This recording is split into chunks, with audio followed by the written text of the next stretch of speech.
ବର୍ତ୍ତମାନ ଆମେ ଅଛୁ ଶକ୍ତିପୀଠ ମା ବନଦୁର୍ଗାଙ୍କ ମନ୍ଦିରରେ, ଯେଉଁଠାରେ କି ବାସନ୍ତିକ ନବରାତ୍ର ଚାଲିଅଛି। ଆସନ୍ତୁ ଜାଣିବା ପୂଜାର ବିଧି ବାବଦରେ କେମିତି କ'ଣ ସବୁ ପୂଜା ଚାଲିଛି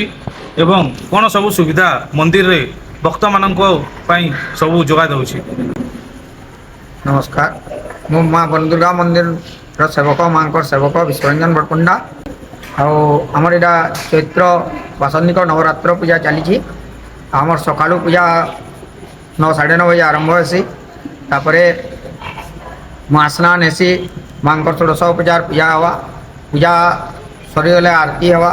आरती हो सारे टिके विश्राम नहीं फिर चंडीपाठ हवा चंडीपाठ हो सारे होम हेसी संध्या 7 आरती हवा आरती सले जी भक्त आसते सबको अन्न प्रसाद भोग दि जाए। मंदिरटा तो सियाड़े अच्छी मांकर सेन इन आम नवरात्र पूजा दशहरा चैत्र नवरात्र पूजा इन अच्छी आम हवा चंडीपाठ ब्राह्मण मान बसिक चंडीपाठ करसन सियाड़े आम दीप अखंड दीप जलसी जेन भक्त मैंने दीप जालसन मुई भी बहुत दिन आसला आसली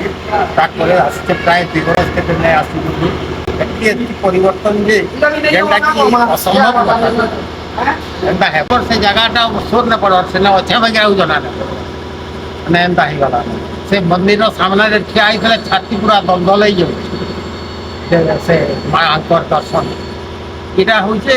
भक्तिर उत्पत्ति रो ये जगहटा दालू मान को मन कहबी सबले रीतिमत आसिकरी मां आशीर्वाद नहीं नहीं जाऊ इटा सब बड़ जिनिस माँ ने आसिक कैंसी रकम अर्दली करबार ना ना मागबार ना ना से सर्वज्ञाता भक्त से आसिक तार दर्शन करी जाऊ